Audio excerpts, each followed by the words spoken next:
La veuve Marie Dubois a stupéfié toute la petite ville de Mirepoix lorsqu'elle a dépensé l'argent de l'assurance vie de son mari pour acquérir la ferme des Collines Roses, une propriété délabrée, lors de la vente aux enchères du département. Mais ce qu'elle a découvert dans l'allée en ruine a laissé les enquêteurs de la gendarmerie nationale sans voix. Une pièce secrète, scellée depuis des décennies, contenait des preuves qui allaient enfin résoudre la tristement célèbre affaire de la disparition de Jeanne Mercier, un mystère qui avait déconcerté les autorités pendant des générations. La pluie d'octobre tombait en nappe continue tandis que Marie Dubois se tenait sous un parapluie noir, au bord du verger de pommiers envahi par la végétation. Son regard, empreint d'une mélancolie profonde, suivait les fonctionnaires du département qui plantaient à coups de marteau des panneaux de vente aux enchères dans le sol boueux, le long de la clôture de ce qui avait été autrefois le joyau de Mirepoix. Chaque piquet de métal qui perforait la terre semblait marquer la fin d'un nouveau chapitre dans l'histoire mouvementée de la ferme. La ferme des Collines Roses était à l'abandon depuis près de 5 ans. La propriété, autrefois magnifique avec ses 45 hectares, sa vaste maison de maître, ses 3 granges et ses vergers de pommiers renommés, était tombée dans un état de délabrement fantomatique après l'effondrement financier de la famille Mercier. La saisie immobilière avait alimenté les conversations dans la région de Mirepoix pendant des mois, une chute de grâce choquante pour l'une des familles les plus anciennes et les plus prestigieuses de la région. Marie était passée devant la propriété d'innombrables fois en se rendant au lycée local où elle avait enseigné l'histoire pendant plus de 20 ans avant de prendre une retraite anticipée. Elle avait toujours admiré les lignes élégantes de la maison de maître, même si celle-ci se rendait progressivement à la négligence, les volets bleus délavés pendant tristement, la peinture s'écaillant comme une peau fatiguée. Il y avait quelque chose de fascinant dans sa dignité usée par le temps, une résilience silencieuse qui résonnait avec sa propre expérience, celle d'endurer malgré la perte. « Maman, est-ce qu'on envisage sérieusement d'acheter une ferme entière ?» demanda sa fille de 21 ans, Chloé, en s'approchant par derrière. Sa voix semblait fluette face au vaste paysage, la question suspendue dans l'air humide entre elles. Marie a glissé une mèche de ses cheveux auburn striés d'argent derrière son oreille et a passé son bras autour des épaules de sa fille, incapable de trouver les mots justes. Quelques instants plus tard, son fils, Léo, âgé de 25 ans, les a rejoints, son expression un mélange d'inquiétude et de curiosité à peine dissimulée. « J'ai apporté du café », dit Léo, leur offrant à chacune une tasse thermos. Un geste simple pour tenter de normaliser ce qui était, selon toute norme raisonnable, un plan extravagant. « As-tu parlé à Madame Harrov à la banque ? Qu'a-t-elle dit à propos de la demande de prêt ?» Marie soupira, le poids de la réalité s'installant plus fermement sur ses épaules. Elle a été aimable, mais pas optimiste. Ma pension de l'éducation nationale n'est pas suffisante pour obtenir un prêt de cette taille, même avec l'argent de l'assurance comme apport. 4 années de veuvage après la crise cardiaque soudaine de Richard avaient laissé Marie financièrement vulnérable. Entre l'aide apportée à Léo pour son master, le soutien à la dernière année d'université de Chloé et l'entretien de leur modeste maison de campagne avec un revenu d'enseignante à la retraite, ses économies avaient diminué à des niveaux préoccupants. Les 210 000 € de l'assurance vie étaient tout ce qui lui restait pour construire une sorte de sécurité financière pour leur avenir. « Nous avons regardé des propriétés plus petites, » dit Marie, ses yeux balayant la maison de maître délabrée avec sa peinture écaillée et son porche affaissé. C'est la seule avec assez de terre et de structures existantes pour potentiellement générer le type de revenu qui pourrait nous soutenir à long terme. Le commissaire-priseur s'attendait à ce que l'enchère de départ se situe autour de 240 000 €, un témoignage de la chute de cette propriété autrefois grandiose par rapport à sa valeur estimée à près de 950 000 € à une époque plus faste. Mais l'emplacement isolé, les années de négligence et les rumeurs persistantes sur l'histoire troublée de la propriété en avaient fait un fardeau plutôt qu'un atout pour les acheteurs potentiels. « Mais si on ne l'obtient pas ?» demanda Chloé, se penchant contre sa mère. « Alors nous continuerons comme nous sommes, » répondit Marie, essayant de cacher la déception dans sa voix. La maison de campagne est parfaitement bien, mais cet endroit, elle ne termina pas sa pensée.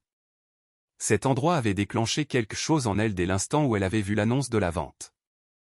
Malgré le bois pourri, les fenêtres fissurées et les champs étouffés par les mauvaises herbes, Marie avait ressenti un lien inexplicable, presque un appel. C'étaient peut-être les vergers de pommiers qui, malgré des années de négligence, embaumaient encore l'air de leur parfum subtil les jours de chaleur. Ou peut-être était-ce la glycine tenace qui avait grimpé sur les lais, ces vignes ligneuses rehaussant d'une manière ou d'une autre la beauté de la vieille structure plutôt que de la diminuer. Quoi qu'il en soit, la ferme des Collines Roses représentait plus qu'une simple opportunité commerciale pour Marie. Elle représentait la possibilité, le renouveau et, peut-être plus important encore, un but. Après des années à simplement vivre mécaniquement, la maison de maître elle-même semblait porter le poids d'histoires indicibles. Son architecture, autrefois la fierté de la région, avec ses pignons ornés et son porche enveloppant, n'était plus qu'un rappel fané de temps plus prospères. La famille Mercier avait possédé la propriété pendant plus d'un siècle, faisant fortune d'abord dans le bois, puis en transformant la terre en l'une des fermes de pommes et de production de sirop d'érable les plus productives de la région. Leur effondrement financier brutal et leur disparition subséquente de la vie publique avaient été aussi mystérieux que soudains. Pierre Mercier, le dernier propriétaire, avait simplement cessé d'apparaître en ville un jour. Les factures restaient impayées, les ouvriers agricoles étaient licenciés sans explication, et finalement la banque avait procédé à la saisie immobilière. L'aspect le plus étrange était que personne n'avait vu les Mercier déménager. Ils s'étaient simplement volatilisés, laissant derrière eux meubles, vêtements et objets personnels comme s'ils avaient l'intention de revenir à tout moment. J'ai entendu dire que la Société de développement patrimoine français envoie des représentants à la vente, dit Valérie Schmitt, une collègue de Marie de la Société historique, arrivée avec un dossier d'imprimé sur la culture des pommiers. Ils ont racheté toutes les propriétés historiques saisies dans la région pour les remplacer par ces lotissements pavillonnaires de luxe sans âme. Marie sentit un nœud se former dans son estomac. La pensée des bulldozers ravageant les vergers de pommiers patrimoniaux ou démolissant la maison de maître historique avec ses éléments architecturaux uniques la rendait physiquement malade. Elle avait passé sa carrière à enseigner aux jeunes l'importance de préserver l'histoire de leur communauté. L'idée que ce morceau d'histoire vivante soit effacé était particulièrement douloureuse. La Société historique a essayé de faire classer la propriété comme monument historique, poursuivit Valérie.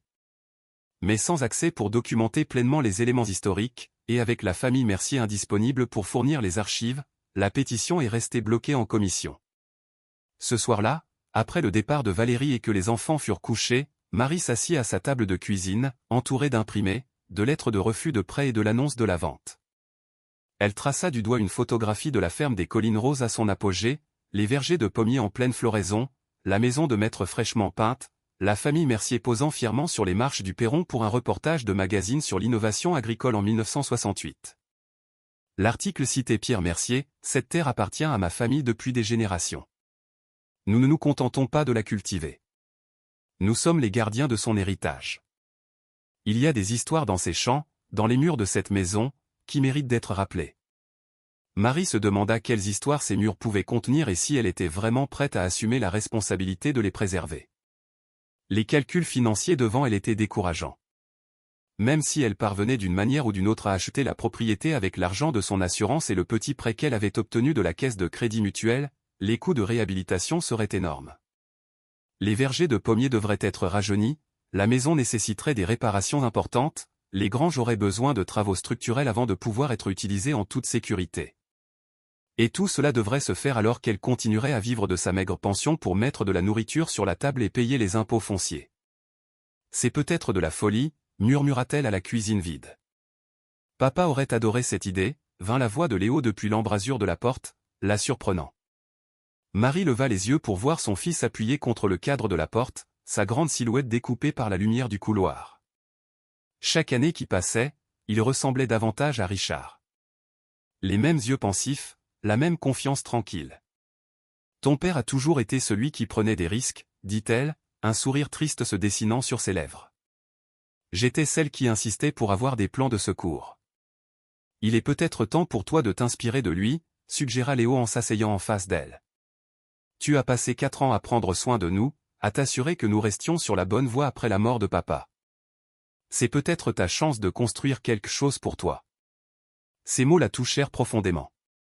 Pendant 4 ans, Marie s'était entièrement concentrée sur la stabilité, le maintien d'une normalité pour ses enfants, s'assurant que Léo puisse terminer son master, se préparant pour la dernière année d'université de Chloé. L'idée d'aspirer à quelque chose de plus, quelque chose qui enflammait sa passion plutôt que de simplement répondre aux besoins de base, semblait presque étrangère maintenant. Rien que les vergers de pommiers pourraient être viables, continua Léo, pointant l'un des imprimés. Le professeur Antoine Girard, dans mon cours de préservation agricole, dit que les pommes anciennes sont en plein essor, production de cidre, produits alimentaires artisanaux, restaurant de la ferme à la table. Et avec l'angle historique, tu pourrais développer des visites ou des événements axés sur le passé de la propriété. Marie étudia le visage sérieux de son fils, y voyant une maturité qui l'impressionnait et l'attristait à la fois. Les jeunes de 25 ans ne devraient pas avoir à s'inquiéter des tendances du marché agricole ou de la sécurité financière de leur mère. Quand es-tu devenu si grand? Demanda-t-elle doucement. Léo haussa les épaules. À peu près au même moment où tu as commencé à porter tous nos soucis toute seule. La déclaration n'était pas accusatrice, juste factuelle, mais elle n'en perça pas moins le cœur de Marie. Ses enfants avaient été forcés de mûrir rapidement après la mort de Richard. Peut-être que cette ferme, ce projet apparemment impossible, pourrait leur donner à tous quelque chose d'optimiste vers quoi travailler ensemble. Alors que l'aube se levait le jour de la vente, Marie se tenait devant le miroir de sa chambre, appliquant du mascara avec des mains légèrement tremblantes. Elle se maquillait rarement depuis sa retraite, mais aujourd'hui, elle avait besoin de toute la confiance qu'elle pouvait rassembler. « Tu peux le faire », dit-elle à son reflet. « Le pire qui puisse arriver, c'est que tu n'obtiennes pas la ferme et que la vie continue comme avant. » Mais en prononçant ces mots, elle réalisa à quel point elle s'était investie émotionnellement dans l'idée que la ferme des Collines Roses devienne leur maison et leur gagne-pain. La pensée de retourner à leur routine de campagne après aujourd'hui lui serra la poitrine d'une déception préventive. Le trajet jusqu'au lieu de la vente fut silencieux. Léo regardait par la fenêtre, consultant occasionnellement le plan d'affaires qu'il avait rédigé sur son ordinateur portable. Chloé tripotait son appareil photo, prévoyant de documenter la journée, quel que soit le résultat. Quand ils arrivèrent, Marie fut surprise par le nombre de véhicules déjà garés le long du chemin de gravier menant à la maison de maître. Au moins 30 personnes déambulaient sur la pelouse envahie par la végétation devant la maison. Un mélange de locaux en tenue pratique, de voisins curieux et d'un petit groupe d'hommes et de femmes en costume d'affaires qui se tenaient légèrement à l'écart, consultant leur téléphone et parlant à voix basse dans des oreillettes Bluetooth. Valérie lui fit un signe près de la table d'inscription où Marie devait fournir une pièce d'identité et une preuve de fonds pour recevoir un numéro d'enchérisseur. La société historique avait annulé sa réunion mensuelle pour que les membres puissent y assister, un geste de soutien qui faillit faire pleurer Marie. « Ton fan club est là », dit Valérie en désignant plusieurs anciens élèves et collègues. Madame Bernadette Moreau a même contribué de 100 € à ton fonds, elle a dit de l'ajouter à ton enchère parce qu'elle veut que quelqu'un préserve les variétés de pommes Mercier. Alors que Marie terminait le processus d'inscription, un SUV noir élégant s'arrêta et 3 autres personnes en tenue d'affaires coûteuses en sortirent, portant des tablettes ornées du logo de la Société de développement patrimoine français. « C'est Philippe Leroy », murmura Valérie, hochant la tête vers un homme distingué d'une 50aine d'années. « Directeur régional pour le patrimoine français. S'il est ici en personne, c'est qu'ils sont sérieux au sujet de cette propriété. » Le cœur de Marie se serra. Comment pourrait-elle rivaliser avec une société de développement? Elle baissa les yeux sur sa carte d'enchérisseur, le numéro 42, et se demanda si elle ne faisait pas une terrible erreur. À 10 heures précises, le commissaire-priseur appela tout le monde à l'attention. La foule se tut alors qu'il exposait les conditions de la vente, paiement comptant ou financement préapprouvé uniquement, à compte de 10% du immédiatement, clôture dans les 45 jours. Et la propriété vendue, en l'état, sans aucune garantie expresse ou implicite. Mesdames et messieurs, nous sommes réunis aujourd'hui pour la vente aux enchères publiques de la propriété connue sous le nom de la ferme des Collines Roses, 45 hectares avec une maison de maître, 3 granges, des dépendances et des vergers de pommiers établis. Suite à une procédure de saisie immobilière, les enchères commenceront à 240 000 €. Marie ferma brièvement les yeux, se recentrant. C'était le moment. Son assurance vie de 210 000 € ne suffirait pas pour l'achat complet. Mais combinée au petit prêt qu'elle avait obtenu, elle pouvait enchérir jusqu'à 270 000 €. Au-delà, elle n'avait aucune option. 240 000 €. Ai-je 240 000 €? Marie leva sa carte d'enchérisseur, ses mains fermes malgré l'adrénaline qui parcourait ses veines. Elle était consciente de la présence de Léo et Chloé, debout tout près de chaque côté d'elle. Leur présence était à la fois un réconfort et un rappel de ce qui était en jeu. J'ai 240 000 € de l'enchérisseur numéro 42. Entends-je 250 000? Presque immédiatement, Philippe Leroy de la Société de développement patrimoine français leva sa carte. 250 000. 250 000 de l'enchérisseur numéro 17. Entends-je 260 000? Marie leva à nouveau sa carte. Les minutes suivantes passèrent dans un flou de chiffres croissants. 260 000 €. 270 000 €. Chaque fois que Marie enchérissait, Leroy compterait en douceur, sans hésitation ni émotion, comme s'ils enchérissaient sur une voiture d'occasion plutôt que sur ce que Marie espérait être l'avenir de sa famille. À 270 000 euros, l'estomac de Marie se noie. Elle était à sa limite absolue. Quand le roi enchérit à 280 000 euros, elle garda sa carte baissée, la poitrine serrée par la déception. 280 000 euros de l'enchérisseur numéro 17, une fois. Chloé la regarda, les yeux remplis de larmes. « Je suis désolée, ma chérie », murmura Marie. 2 fois. Le marteau du commissaire-priseur flottait dans les airs. Marie sentit un étrange engourdissement se répandre dans son corps, un mécanisme de défense contre la déception écrasante. 300 000 euros. La voix venait de derrière eux, claire et autoritaire. La foule se tourna pour voir qui avait parlé. Une femme d'environ 70 ans, avec des cheveux argentés impeccables et un tailleur-pantalon, leva sa carte d'enchérisseur, le numéro 8. Philippe le roi parut momentanément surpris avant de se reprendre et de lever sa propre carte. 310 000 euros. 330 000 euros.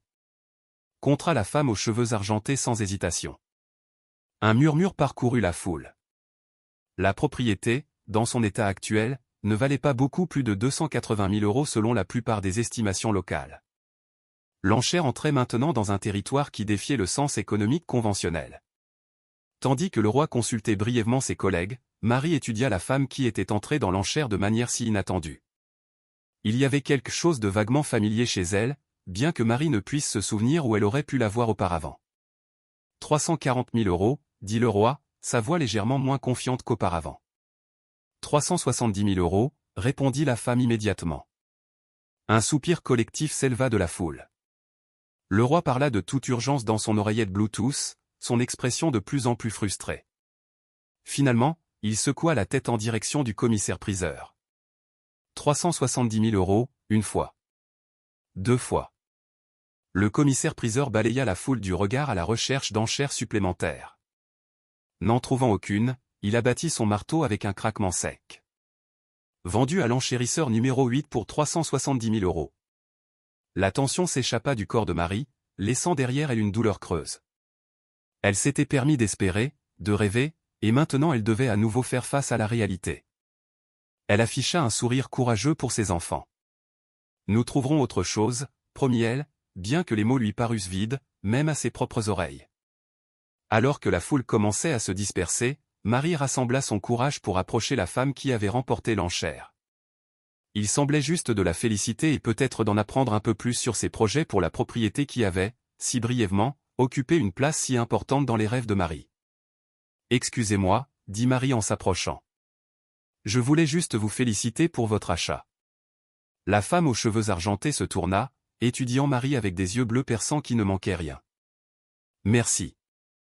Vous êtes Marie Dubois, n'est-ce pas ? Ancienne professeure d'histoire au lycée de Mirepoix. 2 enfants, faisant récemment des recherches sur la culture des pommes anciennes et l'architecture des maisons de maître. » Marie cligna des yeux, surprise. « Comment savez-vous tout cela ? » Petite ville, répondit la femme avec un léger sourire. « Et je fais en sorte de savoir qui s'intéresse aux propriétés que j'envisage. Je suis Monique Lefebvre. » Elle tendit la main. Marie la serra, trouvant la poignée ferme et directe. « C'est une propriété remarquable, où elle pourrait l'être avec un peu de travail. » Certainement, acquiesça Monique, regardant par-dessus l'épaule de Marie vers Léo et Chloé qui les observaient avec curiosité. « Ce sont vos enfants ? » « Oui, Léo et Chloé, » dit Marie, leur faisant signe de la rejoindre. Monique hocha la tête pensivement. « Dites-moi, Madame Dubois, pourquoi vous intéressiez-vous à la ferme des Collines Roses ? Ce n'est guère un choix évident pour une veuve avec 2 enfants d'âge universitaire. » La question aurait pu paraître intrusive de la part de quelqu'un d'autre, mais le ton de Monique tenait d'une véritable curiosité plutôt que d'un jugement. « C'est difficile à expliquer, » admit Marie. « Dès la première fois que je l'ai vue, j'ai ressenti une connexion. La signification historique, surtout. J'ai passé ma carrière à enseigner aux jeunes notre histoire locale. L'idée de restaurer cette propriété, de redonner vie à ces histoires, a profondément résonné en moi. » Elle hésita avant d'ajouter, et honnêtement, c'était l'une des rares propriétés avec assez de potentiel pour créer un revenu durable. Du moins, je pensais qu'elle était à ma portée. L'expression de Monique s'adoucit légèrement. Et qu'auriez-vous fait avec 45 hectares et une maison de maître qui nécessite une réhabilitation importante? Nous avions des plans, intervint Léo en s'avançant. Maman a fait des recherches sur l'histoire de la culture des pommes dans cette région. Nous allions restaurer les vergers, développer une production de cidre artisanale, et éventuellement ouvrir la maison pour des visites historiques, en nous concentrant sur le patrimoine agricole de la région. Marie jeta un regard surpris à son fils. Ils avaient discuté de ces possibilités, mais elle n'avait pas réalisé avec quel enthousiasme ils les avaient adoptées. Ambitieux, commenta Monique, mais sans sarcasme. Et l'est? Elle a besoin d'importants travaux de structure. Nous allions la stabiliser d'abord, puis la restaurer pièce par pièce, intervint Chloé. J'ai étudié la préservation architecturale dans mon projet de fin d'études. L'Elle possède un artisanat unique d'avant la Révolution qui est de plus en plus rare. Monique sourit à l'enthousiasme de la jeune femme. Vous avez fait vos devoirs. L'artisanat est en effet exceptionnel, en particulier dans les pièces qui n'ont pas été modernisées. Alors que Philippe Leroy de la Société de développement patrimoine français s'approchait, ayant clairement l'intention de parler à Monique, elle leva une main pour le devancer. Monsieur Leroy, je suis à vous dans un instant. Leroy se retira, l'air quelque peu agacé d'être congédié. Monique se tourna de nouveau vers Marie. J'ai une proposition à vous faire, Madame Dubois. Voudriez-vous, vous et vos enfants, vous joindre à moi pour déjeuner à l'auberge de Mirepoix? J'aimerais discuter de quelque chose avec vous. Confuse mais intriguée, Marie hocha la tête. Bien sûr. Excellent, dit Monique. Je vous y retrouverai dans 30 minutes. Alors qu'ils se dirigeaient vers leurs véhicules respectifs, Léo se pencha près de sa mère. À ton avis, que veut-elle? Je n'en ai aucune idée, admit Marie. Mais j'imagine que nous allons bientôt le savoir. Le trajet jusqu'à l'auberge de Mirepoix fut rempli de spéculations. Chloé se demandait si Monique pourrait vouloir les embaucher comme gardiens de la propriété. Léo théorisait qu'elle voulait peut-être l'expertise historique de Marie, étant donné son passé d'enseignante d'histoire locale. Marie elle-même essayait de garder ses attentes fermement sous contrôle. Quoique Monique Lefebvre veuille discuter, cela ne changerait pas la réalité fondamentale. La ferme des Collines Roses ne serait pas à eux. Lorsqu'ils arrivèrent à l'auberge, Monique était déjà assise dans une salle à manger privée. Plusieurs dossiers et un bloc-notes juridique étaient posés sur la table devant elle. Elle leva les yeux à leur approche, leur faisant signe de la rejoindre. « J'ai commandé du thé, dit-elle. Et une limonade pour Chloé, le propriétaire a mentionné que c'est votre préférence. » Les yeux de Chloé s'écarquillèrent face à cette attention personnalisée de la part d'une inconnue. « Merci. » Une fois installée, Monique ne perdit pas de temps en bavardage. « Je serai directe, Madame Dubois. J'achète et je restaure des propriétés historiques dans toute cette région.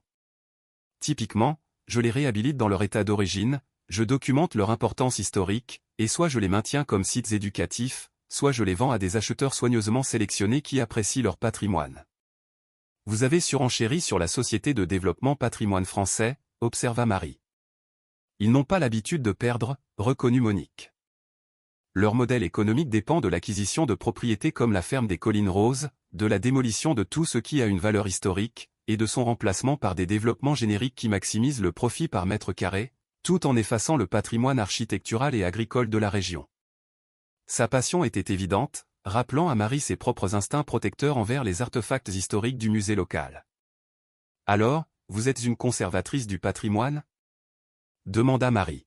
« En un sens, » répondit Monique. « Pas du genre à vouloir tout figer dans l'ambre. Je crois en une restauration respectueuse qui honore le passé tout en veillant à ce que ses propriétés restent viables pour les générations futures. » Elle fit une pause, étudiant attentivement Marie, ce qui m'amène à la raison pour laquelle je voulais vous parler. Elle ouvrit l'un des dossiers et fit glisser un document sur la table.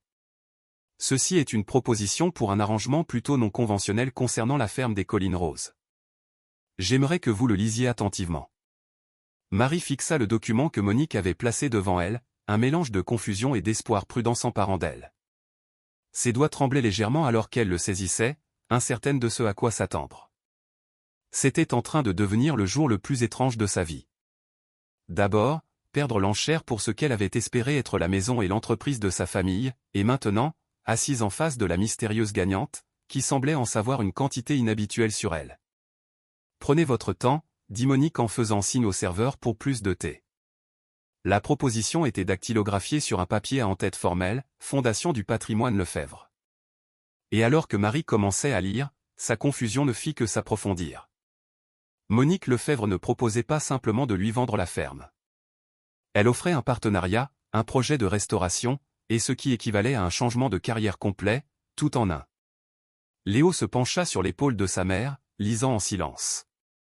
Chloé tripotait sa serviette, trop jeune pour comprendre le langage juridique, mais sentant néanmoins l'importance du moment.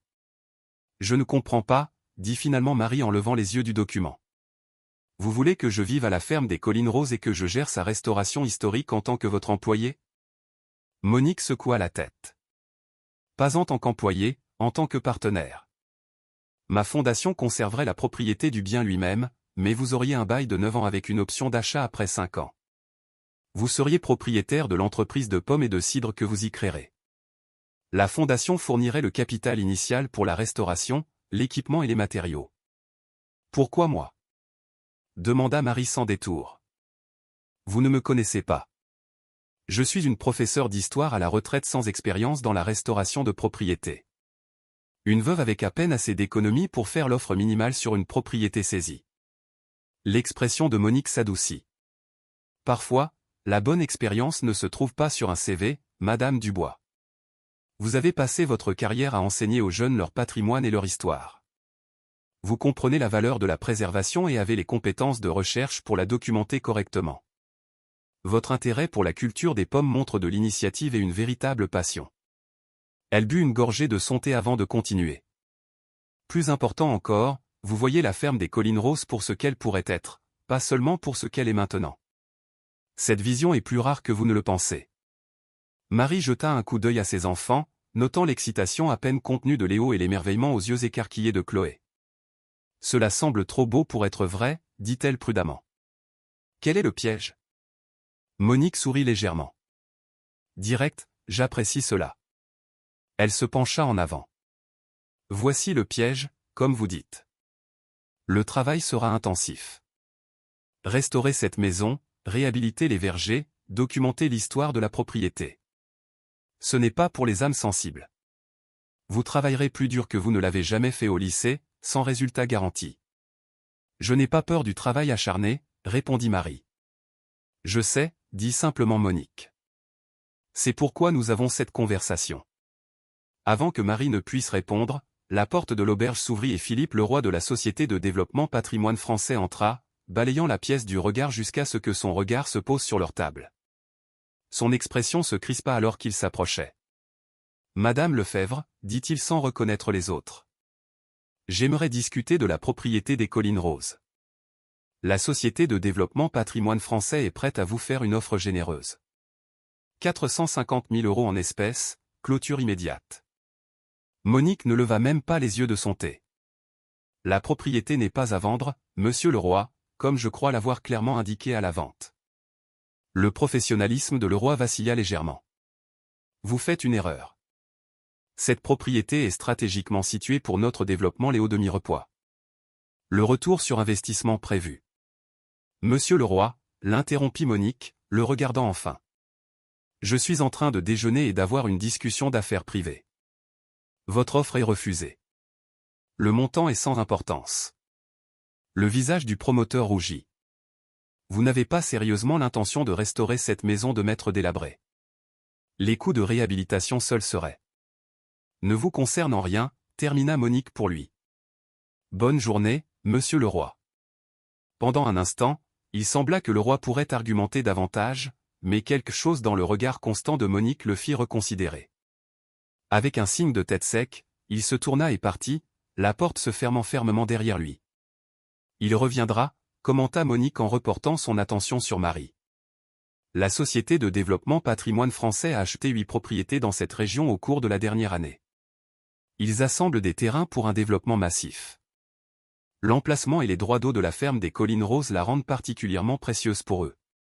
Marie baissa les yeux sur la proposition à nouveau. « Et les arrêter fait partie de la raison pour laquelle vous faites cela ? » Une des nombreuses raisons, reconnut Monique, mais pas la principale. Mon intérêt est de préserver le patrimoine architectural et agricole. Contrer le développement irresponsable est un heureux effet secondaire. Leur nourriture arriva, des petits canapés pour les adultes et un sandwich club pour Chloé. En mangeant, Monique exposa plus de détails sur sa proposition. La fondation fournirait 235 000 € pour la restauration et le développement de l'entreprise sur 3 ans. Marie devrait soumettre des rapports trimestriels et adhérer à certaines directives de préservation. Elle conserverait le contrôle créatif sur l'orientation de l'entreprise tant qu'elle serait centrée sur les aspects historiques de la propriété. La partie principale de la maison est habitable maintenant, ajouta Monique. Elle a besoin de travaux cosmétiques, mais les systèmes sont sains. Vous pourriez emménager d'ici 3 semaines. Maman, c'est parfait, dit Chloé, incapable de contenir son enthousiasme. C'est exactement ce que nous voulions. Doucement, la prévint Marie, bien qu'elle sente la même excitation bouillonner en elle. Il y a beaucoup de choses à considérer. Telles que... L'incita Monique. Pour commencer, ma pension. Je ne peux pas simplement espérer que l'entreprise de pommes produise un revenu immédiat. Le financement comprend une modeste allocation de subsistance pour la première année, souligna Monique. Après cela, l'entreprise devrait commencer à générer des revenus, surtout avec les visites historiques et les produits du patrimoine. Marie tapa sur le papier avec son doigt. Il est mentionné de restaurer l'aile en premier. Ce sera la partie la plus difficile de la propriété. L'aile est la section la plus importante sur le plan historique, contra Monique. Elle contient des éléments architecturaux que l'on ne trouve pas dans le reste de la maison et, selon les plans originaux, c'était la première partie construite en 1765. Elle étudia l'expression de Marie. Vous cherchez des problèmes, Madame Dubois. Ce n'est pas nécessairement une mauvaise chose. Cela montre que vous prenez cela au sérieux. Mais parfois, une opportunité se présente qui défie la prudence conventionnelle. Chloé, qui était restée silencieuse jusqu'à présent, leva les yeux de son sandwich. Maman, souviens-toi de ce que papa disait toujours avant ses expéditions photographiques. Les meilleures vues viennent après les ascensions les plus difficiles. Marie sentit son souffle se couper. Richard avait en effet souvent dit cela, généralement avant de se lancer dans l'un de ses voyages de photographie d'aventure. C'était à la fois réconfortant et douloureux d'entendre ces paroles de la bouche de leur fille. Votre mari semble avoir été un homme sage, observa doucement Monique. Il l'était, dit doucement Marie. Il aurait adoré la ferme des Collines Roses. Elle redressa les épaules. J'ai besoin de réfléchir à cela. Ce n'est pas seulement ma décision. Cela nous affecte tous. Bien sûr, dit Monique en faisant glisser une carte de visite sur la table. Prenez le week-end. Examinez attentivement la proposition. Visitez à nouveau la propriété. J'ai demandé au gardien de vous donner un accès complet. Appelez-moi lundi avec votre décision. Alors que Monique se préparait à partir, elle hésita. Une dernière chose, Madame Dubois. Bien que les aspects commerciaux de cet arrangement soient importants, ce n'est pas pour cela que je vous ai choisi pour cette opportunité. Pourquoi alors? Demanda Marie. Parce que lorsque vous avez regardé cette ferme en ruine, vous n'avez pas vu de problème. Vous avez vu des histoires attendant d'être préservées et partagées. Ce genre de vision ne s'enseigne pas. Sur ce, Monique partit, la porte se fermant doucement derrière elle. Le week-end passa dans un tourbillon de recherches, de discussions et de 2 autres visites à la ferme des Collines Roses. Marie amena un ami entrepreneur pour évaluer l'état de la maison. Elle appela le service de vulgarisation agricole pour discuter de la culture des pommes. Elle créa des feuilles de calcul, des budgets et des projections commerciales jusqu'à ce que ses yeux lui brûlent à force de fixer l'écran de son ordinateur portable. Lors de leur visite du dimanche, alors que Léo et Chloé exploraient la propriété, Marie se sentit de nouveau attirée par les laits. Malgré son état délabré, il y avait quelque chose de fascinant dans la structure originale. Des moulures sculptées à la main, de larges planchers en planche, des armoires encastrées fabriquées par quelqu'un qui était clairement fier de son travail. Dans ce qui avait été autrefois un bureau, Marie remarqua quelque chose d'étrange, une légère différence dans le motif du bois des lambris près de la cheminée en marbre. S'agenouillant, elle passa ses doigts le long de la jointure où les motifs changeaient. « Vous avez trouvé quelque chose d'intéressant » vint une voix de l'embrasure de la porte. C'était Henri Martin, le gardien que Monique avait mentionné. « Peut-être, » dit Marie en levant les yeux. « Le grain du bois change ici. Y a-t-il eu une réparation à un moment donné » Henri, un homme buriné d'une soixantaine d'années, traversa la pièce et s'agenouilla à côté d'elle avec une agilité surprenante pour son âge. « Bien vu, dit-il. Ce n'est pas une réparation, cependant. C'est un panneau caché. » « Un quoi ?» Henri sourit, appuyant fermement sur un élément décoratif du lambris. À l'étonnement de Marie, une section du panneau cliqua et pivota vers l'intérieur, révélant une petite porte. Les Mercier étaient connus pour leurs secrets, dit Henri, ses yeux pétillant du plaisir de montrer cette caractéristique cachée. Cette maison a plusieurs panneaux et compartiments de ce type. Celui-ci mène à une petite pièce derrière le bureau. Marie jeta un coup d'œil dans l'obscurité derrière la porte, son cœur d'historienne s'emballant à la perspective d'un espace historique intact. « Puis-je » demanda-t-elle en désignant l'ouverture. « C'est pourquoi Madame Lefebvre vous a donné l'accès, » répondit Henri, sortant une lampe de poche de sa poche. « Elle a mentionné que vous pourriez trouver certaines des caractéristiques originales de la maison intéressantes. » Marie prit la lampe de poche et passa prudemment par la petite porte. Derrière se trouvait un passage étroit qui s'ouvrait sur une pièce d'environ 2,50 m de côté. Alors que le faisceau de lumière balayait l'espace, elle eut le souffle coupé. Contrairement au reste de la maison, cette pièce semblait intacte par le temps ou la décomposition, son contenu parfaitement conservé, comme scellé dans une capsule temporelle. Un bureau à cylindre se tenait contre un mur, encore couvert de papier. Des étagères bordaient un autre mur, rempli de volumes reliés en cuir. Un classeur occupait un troisième mur, ses tiroirs partiellement ouverts.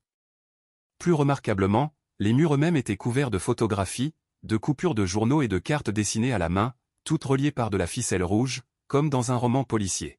« Henri » appela-t-elle, sa voix à peine plus qu'un murmure, « vous devez voir ça. » Le gardien la rejoignit, son expression passant d'un intérêt désinvolte à l'étonnement en découvrant le contenu de la pièce. « Je travaille pour Madame Lefebvre depuis 15 ans, je l'ai aidé à restaurer une douzaine de propriétés, dit-il lentement.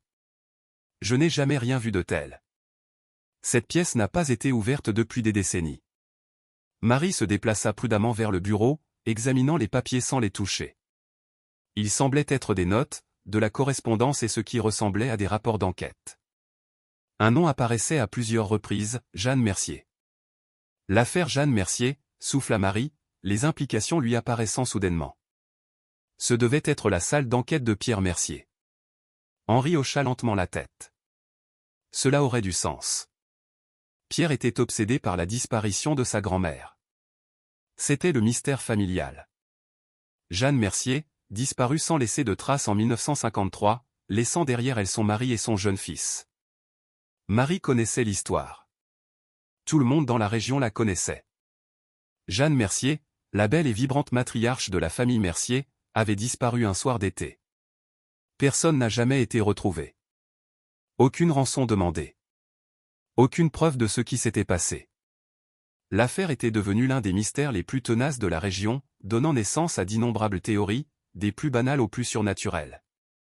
Pierre devait mener sa propre enquête, dit Marie, examinant attentivement le mur de preuves connecté. Ces coupures de journaux remontent à la disparition initiale, mais ces notes sont beaucoup plus récentes. Elle s'interrompit, les implications devenant claires. Lorsque les Mercier avaient mystérieusement abandonné la propriété il y a 5 ans, Pierre avait laissé derrière lui cette pièce secrète pleine de preuves sur la disparition de sa grand-mère. « Nous devons contacter Monique tout de suite, » dit Marie, sa formation d'historienne prenant le dessus. « Et peut-être les autorités. S'il y a des preuves ici sur une disparition non résolue, elles doivent être correctement documentées et préservées. » Alors qu'Henri partait pour passer l'appel, Marie continua d'examiner attentivement le contenu de la pièce. Le centre du mur de preuves présentait une grande carte de la région avec plusieurs endroits encerclés en rouge. Des notes attachées à chaque endroit contenaient des dates, des heures et des observations cryptiques. Un endroit, une carrière abandonnée à environ 30 km de la ferme, était encerclé à plusieurs reprises avec la notation « JB principal » écrite à côté. Marie sentit un frisson lui parcourir l'échine. JB ne pouvait être que Jean Bernard, l'associé du mari de Jeanne, qui avait également disparu peu après Jeanne, soi-disant pour déménager à Chicago. Pendant des décennies, des rumeurs avaient circulé selon lesquelles Bernard était impliqué dans la disparition de Jeanne, mais rien n'avait jamais été prouvé.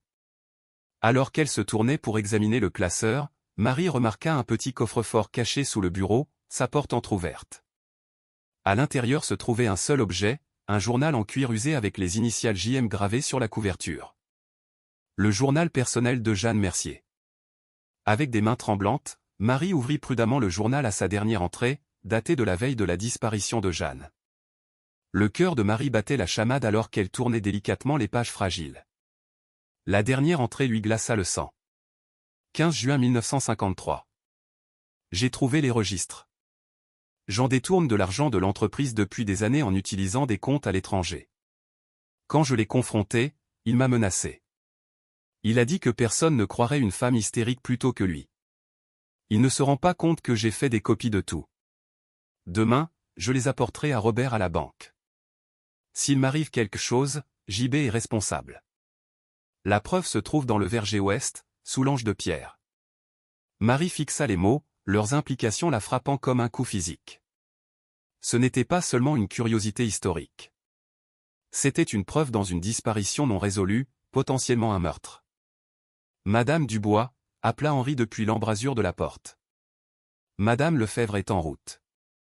Elle a dit de ne plus rien toucher jusqu'à son arrivée.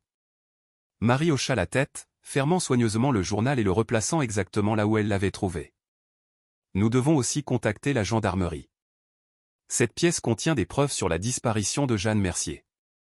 Des preuves qui n'ont jamais été examinées. Les yeux d'Henri s'écarquillèrent.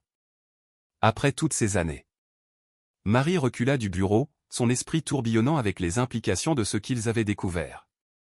Pendant des décennies, la disparition de Jeanne Mercier avait été l'un des mystères les plus durables de la région, sujet d'innombrables spéculations, allant de la disparition volontaire à l'enlèvement par des extraterrestres.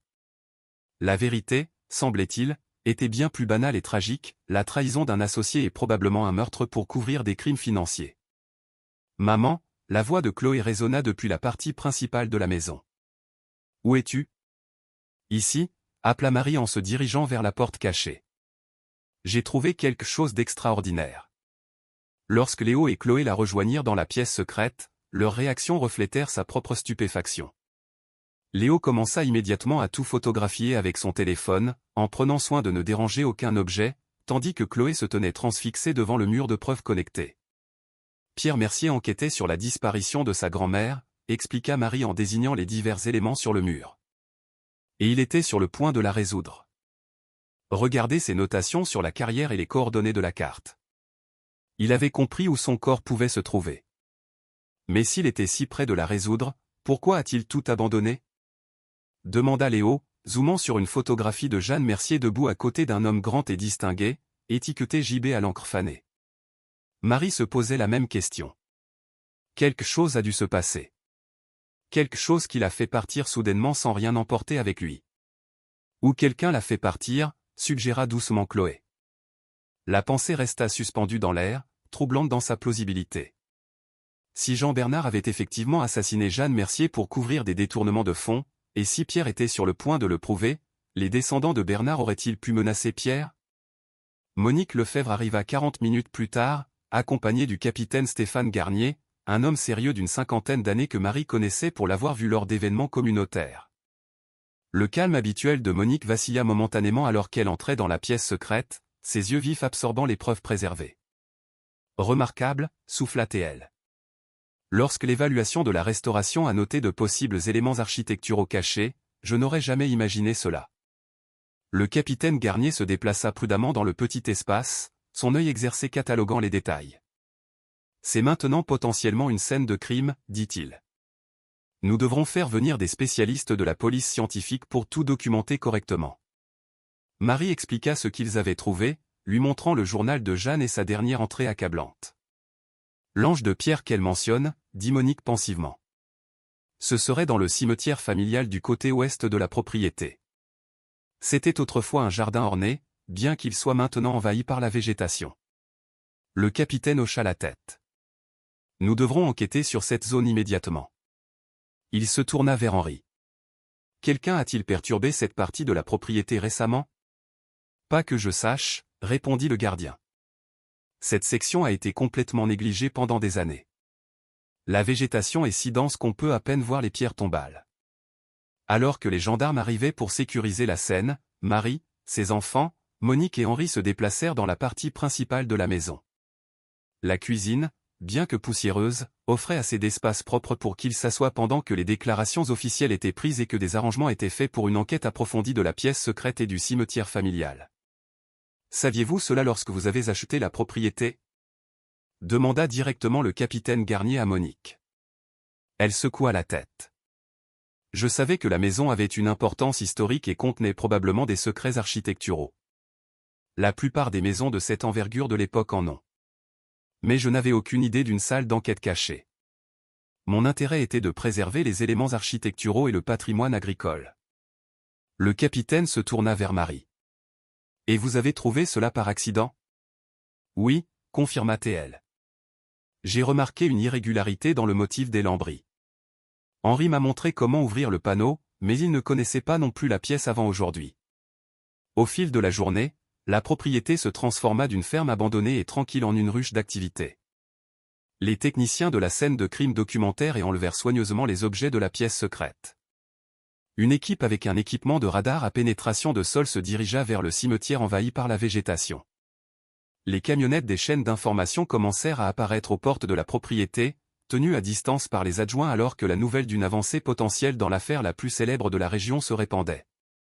À travers tout cela, Marie se sentit de plus en plus impliquée dans le mystère et, étonnamment, dans un partenariat avec Monique qui semblait de plus en plus naturel. La vaste expérience de Monique avec les propriétés historiques complétait parfaitement les connaissances historiques de Marie alors qu'elles aidaient les enquêteurs à comprendre le contexte de divers documents trouvés dans la pièce secrète. Le soir venu, alors que la fureur initiale s'apaisait et que la plupart des officiels partaient, ne laissant qu'un service de sécurité pour garder la propriété pendant la nuit, Monique invita Marie et ses enfants à la rejoindre sur le porche avant, relativement intact. Henri leur apporta du café et des sandwichs, un repas simple qui avait un goût extraordinaire après l'intensité de la journée. « Cela accélère certainement notre calendrier, » dit Monique, étonnamment calme compte tenu des révélations de la journée. L'importance historique de la propriété vient d'augmenter de façon exponentielle. Marie hocha la tête, regardant le dernier des véhicules de l'équipe scientifique disparaître sur le chemin. Le mystère de Jeanne Mercier fait partie de l'identité de cette région depuis des générations. S'il est enfin résolu grâce à ce que nous avons trouvé aujourd'hui, cela apportera une conclusion à beaucoup de gens. Et cela mettra certainement la ferme des Collines Roses au centre d'un intérêt public important, termina Monique pour elle. Léo, qui avait été inhabituellement silencieux, prit enfin la parole. « Est-ce que cela change votre offre à maman concernant le partenariat et la restauration ?» Monique sourit légèrement. « Pas de la manière que vous pourriez penser. Si quoi que ce soit, cela renforce ma conviction que votre mère est exactement la bonne personne pour aider à préserver l'héritage de cette propriété. » Elle se tourna vers Marie. « Votre expérience en recherche historique vous a amené à découvrir cette pièce secrète alors que d'autres l'avaient manquée pendant des décennies. C'est précisément le type de perspicacité dont ce projet a besoin. » Marie ressentit un étrange mélange d'excitation et d'appréhension. Les événements de la journée avaient transformé une potentielle entreprise commerciale en quelque chose de bien plus important. Il faisait maintenant partie de la résolution potentielle d'un mystère historique, apportant la vérité à la lumière après des décennies de spéculation. « Je n'ai pas besoin d'attendre jusqu'à lundi, » dit-elle, se surprenant elle-même par la certitude dans sa voix. « J'accepte votre offre. » L'expression de Monique s'éclaira. « J'espérais que vous diriez cela. » Le lendemain matin, l'aube était claire et fraîche, la lumière d'automne projetant de longues ombres sur les jardins envahis de la ferme des Collines Roses. Marie avait à peine dormi, son esprit rejouant les découvertes de la veille et contemplant l'énorme changement que sa famille entreprenait. Ils avaient passé la nuit dans la partie principale de la maison de maître, le capitaine suggérant qu'il valait mieux ne pas afficher leur lien avec l'affaire en retournant à leur maison de campagne où des journalistes pourraient les attendre. La maison de maître, malgré son état de négligence, avait une qualité solide et accueillante que Marie trouvait étrangement réconfortante. Les pièces étaient spacieuses, avec de hauts plafonds et de grandes fenêtres qui remplissaient l'espace d'une lumière matinale dorée.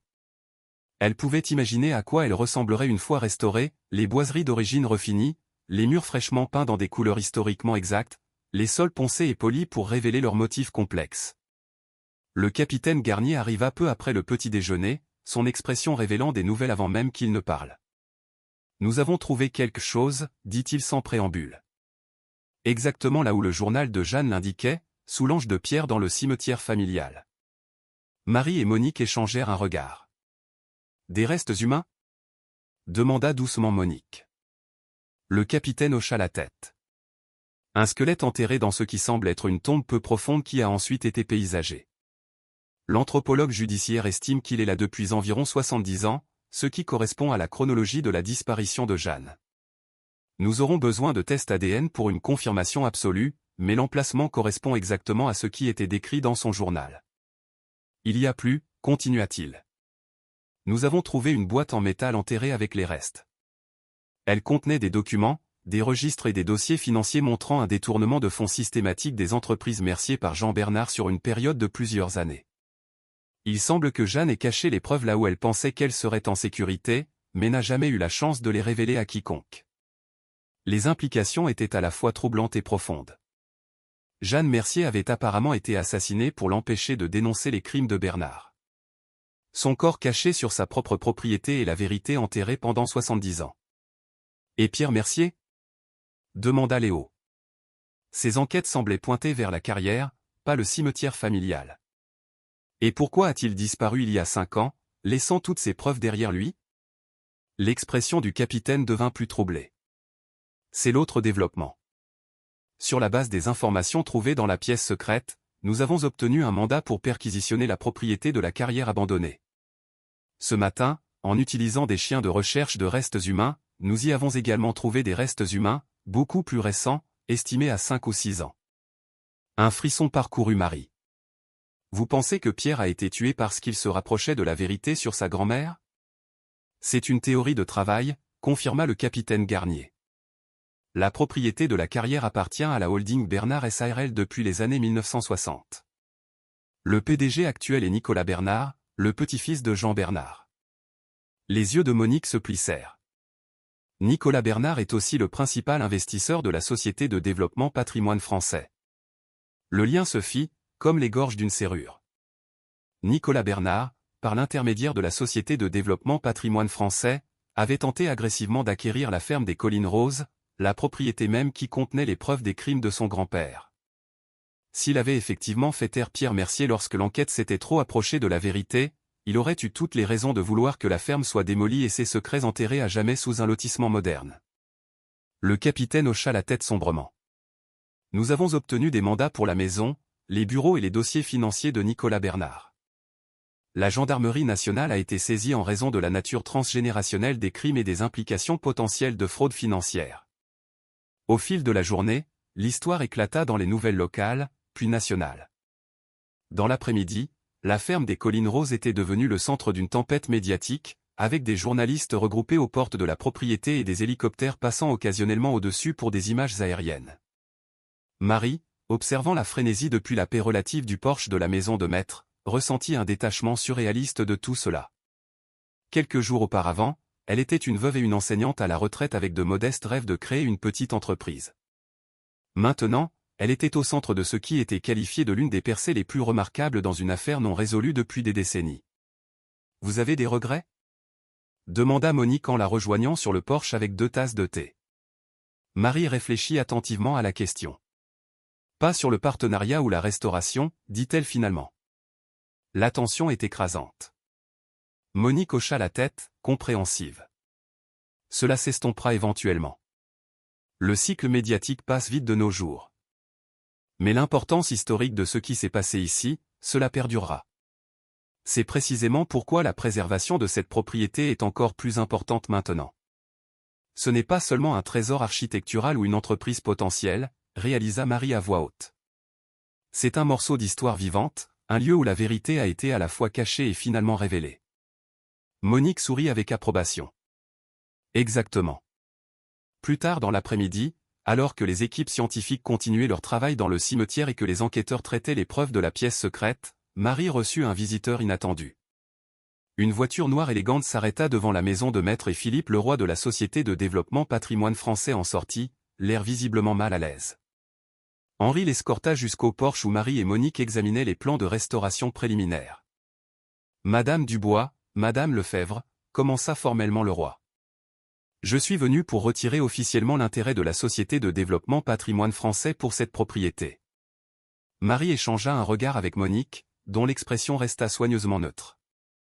À la lumière des récents développements, continua le roi, notre conseil d'administration a déterminé que ce projet ne correspond plus à nos objectifs de développement.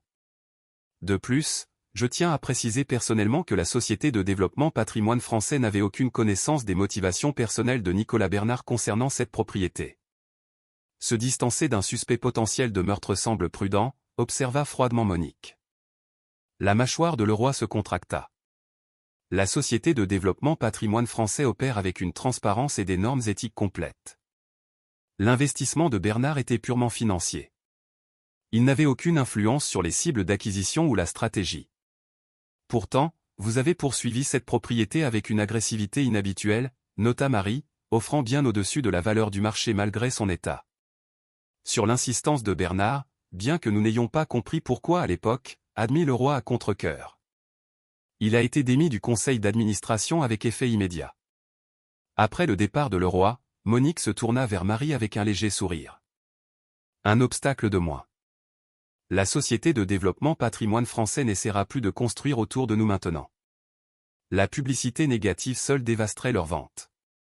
Au cours des jours suivants, l'affaire Jeanne Mercier captiva la région. L'analyse médico-légale confirma que les restes trouvés dans le cimetière étaient bien ceux de Jeanne, tandis que les tests ADN étaient toujours en cours sur le corps trouvé à la carrière. Nicolas Bernard avait été arrêté et inculpé de multiples crimes, notamment d'entrave à la justice et de fraude financière, avec des accusations de meurtre en attente.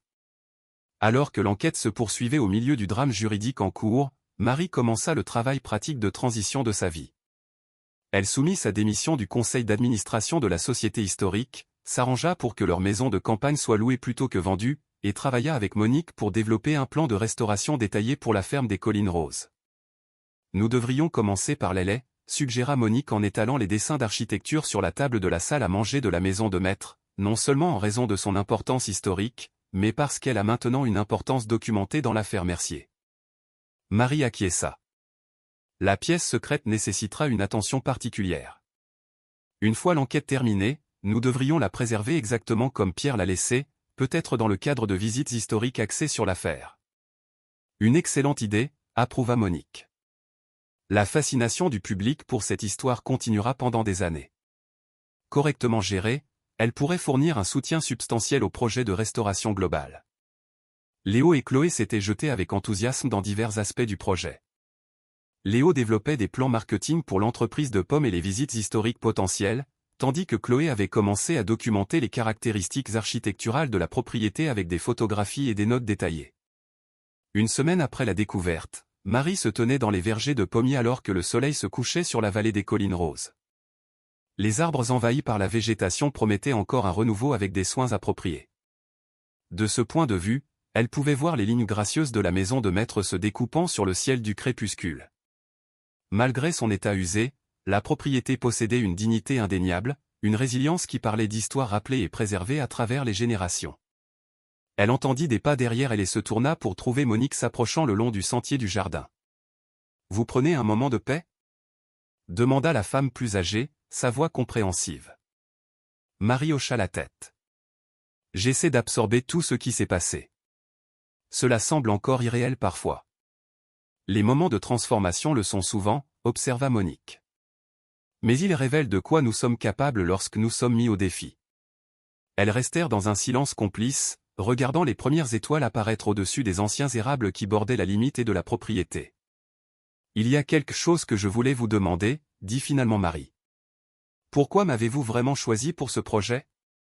Il devait y avoir d'autres partenaires potentiels avec plus d'expérience dans la restauration de propriétés ou l'entreprise agricole. » Monique réfléchit attentivement à la question avant de répondre. « L'expérience peut s'acquérir. La vision et l'intégrité sont inhérentes. » Elle désigna la maison de maître. « Quand je vous ai vu à la vente, j'ai reconnu quelque chose de familier. Quelqu'un qui voit au-delà de l'état actuel pour la valeur essentielle. » Elle fit une pause, puis ajouta plus doucement, « J'ai grandi dans une maison très semblable à celle-ci. Ma famille l'a perdue lors de difficultés financières dans les années 1970. Elle a été démolie pour faire place à un centre commercial. » La compréhension se fit jour chez Marie. La passion de Monique pour la préservation historique n'était pas simplement professionnelle. Elle était profondément personnelle. Cette perte vous a façonné, observa-t-elle. Monique hocha la tête. Elle m'a appris qu'une fois que ces endroits ont disparu, ils ne peuvent jamais être vraiment récupérés. Leurs histoires, leur artisanat, leur lien avec notre passé commun, tout est perdu irrémédiablement.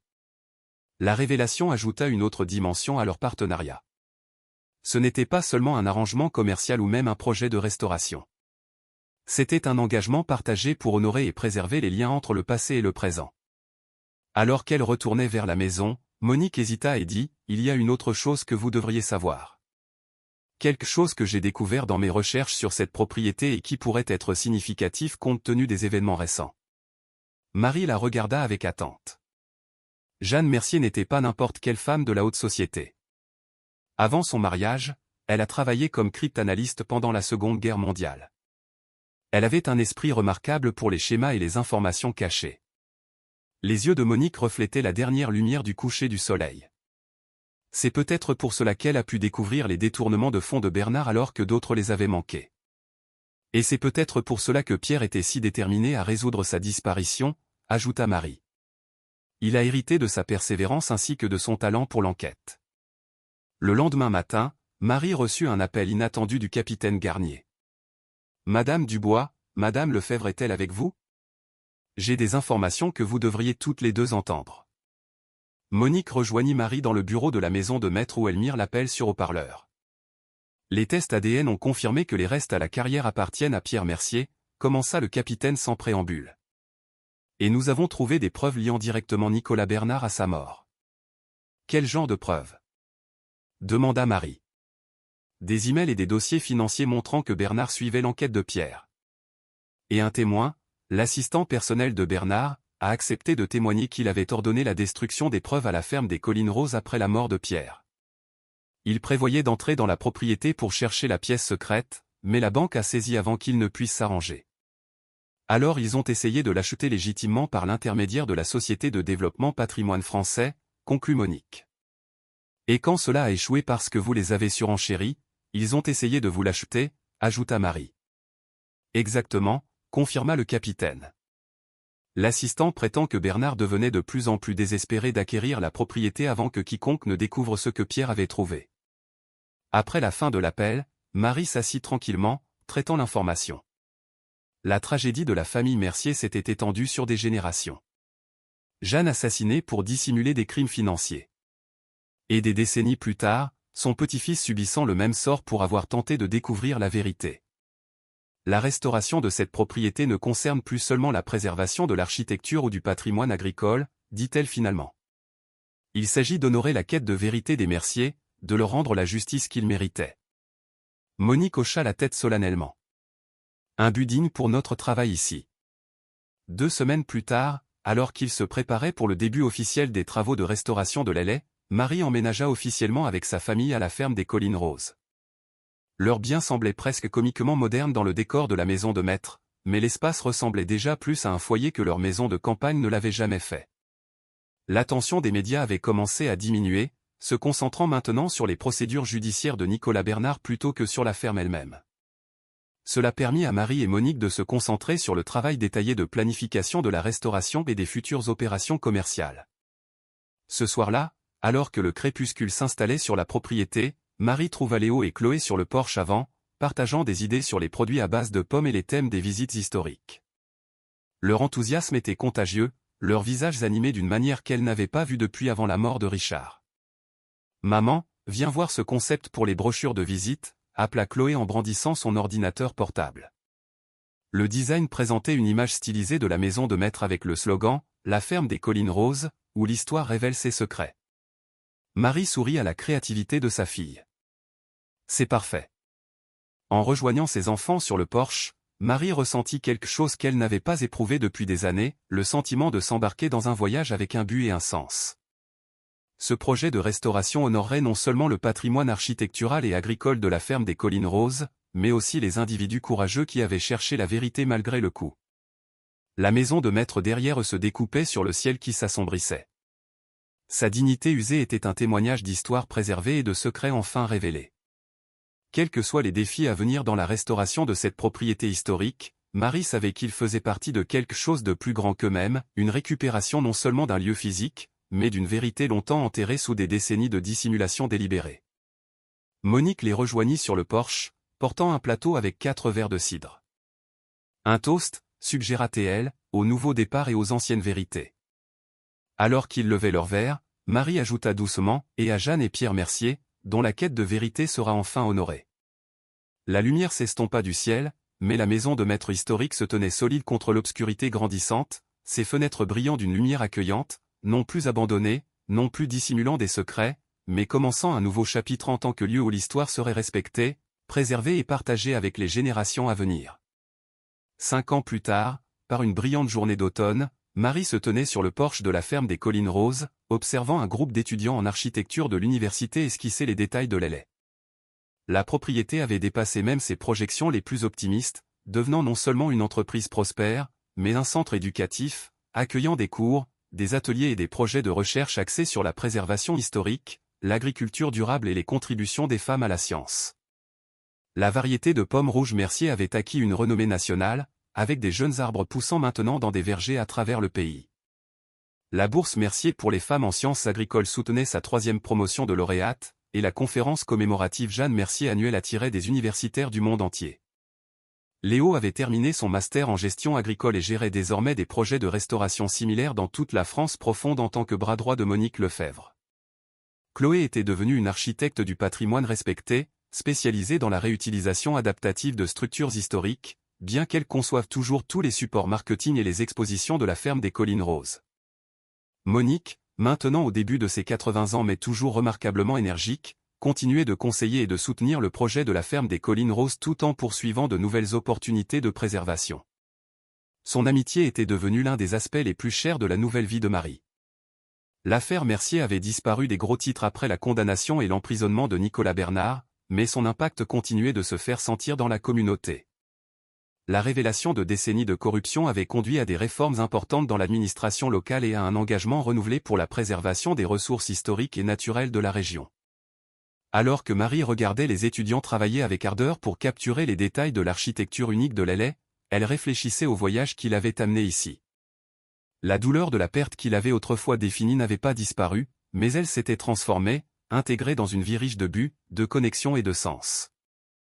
La pièce secrète qui avait tout déclenché était maintenant l'une des attractions les plus populaires des visites de la ferme des Collines Roses, non pas pour ses aspects sensationnels, mais pour l'histoire qu'elle racontait sur la persévérance, le courage et le pouvoir de la vérité à émerger malgré tous les efforts pour la supprimer. Madame Dubois, appela l'une des étudiantes, une jeune femme aux yeux sérieux et à l'expression déterminée qui rappelait à Marie elle-même à cet âge. Pourriez-vous nous en dire plus sur la façon dont Jeanne Mercier a développé ces variétés de pommes hybrides?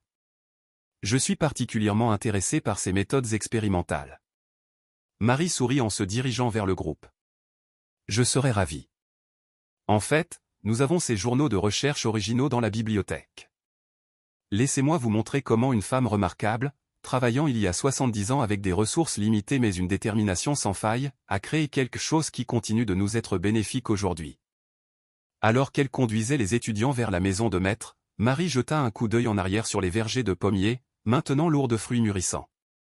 Le cycle des saisons continuait, chacun apportant ses propres défis et récompenses, tout comme le cycle de l'histoire avançait. La vérité, autrefois cachée, éclairait maintenant le chemin pour ceux qui suivaient. La pièce secrète avait révélé ses secrets, mais la plus grande révélation avait été de découvrir comment le passé, lorsqu'il est honoré et compris, devient non pas un fardeau, mais une fondation, non pas une limitation, mais une inspiration pour ceux qui ont le courage de construire sur ses bases.